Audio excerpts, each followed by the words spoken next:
దయచేసి ఎవరైనా మాట్లాడొచ్చు ప్లీజ్, ఎవరైనా మాట్లాడొచ్చు.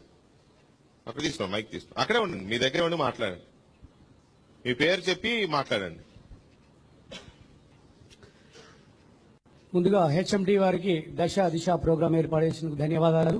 నా పేరు దోర్నాల భూపాల్ రెడ్డి, ఇక్కడ టీచర్స్ టీపీటీఎఫ్ ప్రెసిడెంట్ని. అయితే ఈ దశ దిశ ప్రోగ్రాం అనేది తెలంగాణ ఉద్యమంలో కూడా మంచి విశ్లేషణ అందించింది, మాకు చాలా హ్యాపీ అనిపించింది. అదేవిధంగా ఇప్పుడు సిరిసిల్ల జిల్లా ఏర్పడిన తర్వాత, రాజన్న సిరిసిల్ల జిల్లా ఏర్పడిన తర్వాత మీరు మా జిల్లాకు రావడం, ఈ విశ్లేషణ కార్యక్రమం దశ దిశ ఏర్పాటు చేసుకోవడం మాకు చాలా హ్యాపీగా ఉంది. ఎందుకంటే ఇక్కడ సమస్యలు చెప్పడానికి ఒక వేదిక అంటే అవసరం కాబట్టి అది మీరు మాకు కల్పించినందుకు ముందుగా మీ హెచ్ఎం టీవీ వారికి మా అందరి తరఫున ధన్యవాదాలు తెలియజేస్తున్నాం. Thank you sir. అయితే ఈ రాజన్న జిల్లా ముందుగా కేటీఆర్ గారు ప్రస్తావన తీసుకొచ్చినారు. మరి వారి ఉద్దేశం ఏమై ఉండిందో కానీ మంచి డెవలప్మెంట్ జరుగుతుంది అని ఆశించి తీసుకొచ్చినారు. తప్పనిసరి ఏవో కారణాల వల్ల వెనక్కిపోవడం జరిగింది కావచ్చు.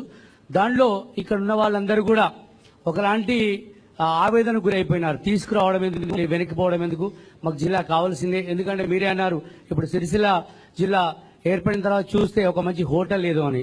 కాబట్టి అందరికి స్వతసిద్ధంగా డెవలప్ కావాలని ఉంటుంది. గత కొన్ని దశాబ్దాల కాలంగా సిరిసిల్ల అనేది ఎప్పుడు అధికార పక్షం ఒకటి ఉంటే ఇక్కడ ప్రతిపక్షం అనేది మనకు ఎమ్మెల్యేగా చూస్తున్నాం. కాబట్టి ఎప్పుడు కూడా ఇది డెవలప్మెంట్కు నోచుకోలేదు. ప్రప్రథమంగా మాకు అధికార పక్షంలో దట్టు వారి ముఖ్యమంత్రిగా తనయుడు ఉన్నారు. కాబట్టి ఇక్కడ ఉన్న అందరి అంచనాలు తారాస్థాయిలో ఉన్నాయి. ఇక చాలా డెవలప్ జరుగుతున్న తారాస్థాయిలో ఉన్నాయి. దాంట్లో అతిశయోక్తి ఏం లేదు, జరగాలని కోరుకోవడం సహజం. కాబట్టి అదే దృక్పథంతో అందరు ఉన్నారు. కాబట్టి జరగాలని వెయిట్ చేస్తున్నాం. దాంట్లో జిల్లా అనేది ఇంకా మంచి అవకాశం వచ్చింది. కాబట్టి ఈసారి వదిలిపెడితే ఎప్పటికీ రాదు అని ఇక్కడ ఉన్న వాళ్ళంతా ఎవరికి తోచిన మార్గంలో వాళ్ళు చేసినారు. సామరస్యంగా ఇంకొక రకంగా చేసినారు. కానీ ఏదేమైనా మరి ఇక్కడ ఉన్న వాళ్ళు కానీ వారికి మనసులో సిరిసిల్ల జిల్లా ఇచ్చి మంచి చేయాలని తలంపు కావచ్చు. కానీ సిరిసిల్ల జిల్లా ఏర్పడింది, అది ఖచ్చితంగా మరి రాజరాజేశ్వర స్వామి వారి ఆశీస్సులని మేమందరం భావిస్తున్నాం. వారు ఇచ్చినారు ఇక్కడ మాట, ఆ మాట ప్రకారం రాజన్న జిల్లా ఇచ్చినారు. కాబట్టి ఏదేమైనా వారికి ముందుగా కృతజ్ఞత తెలుపుకుంటూ, ఇక్కడ సమస్యలు అయితే చాలా ఉన్నాయి, మీకు తెలియదు కాదు. ఆ సమస్యలు అనేవి మీరు టీచర్ కాబట్టి ఎడ్యుకేషన్ మీరు చెప్పండి. అన్ని చెప్పాలంటే అందరూ ఉన్నారు కదా, నేను అదే అంటున్నాను. Okay sir, good good, very good. మా టీచర్ సమస్యల విషయానికి వస్తే ఇప్పుడు గవర్నమెంట్ అంటే ఈ సమస్య అనేది ఒక జిల్లాకు పరిమితం కాకుండా రాష్ట్రానికి కూడా సంబంధించిన అయి ఉంటుంది. ఎందుకంటే టీచర్ సమస్యలు ఒక్కిక్కడే కాకుండా జనరల్ గా ఉన్నాయి కాబట్టి అది ప్రస్తావించదాం. మనం ఒక పని చేద్దాం. సిరిసిల్ల కొత్తగా ఏర్పడిన రాజన్న సిరిసిల్ల జిల్లా పరిధిలో ఉన్న విద్య పరిస్థితి ఎలా ఉంది చెప్పండి. రాష్ట్రం మొత్తం అన్ని చోట్ల నేను మోసం మాట్లాడుతున్నాను. మీ పరిధిలో మీరు చెప్పండి. Right sir.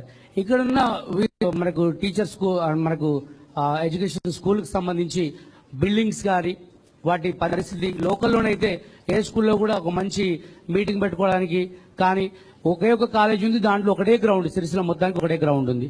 కాబట్టి ఈ ఎడ్యుకేషన్ సిస్టంలో ఖచ్చితంగా మంచి బిల్డింగ్స్ రావాలి.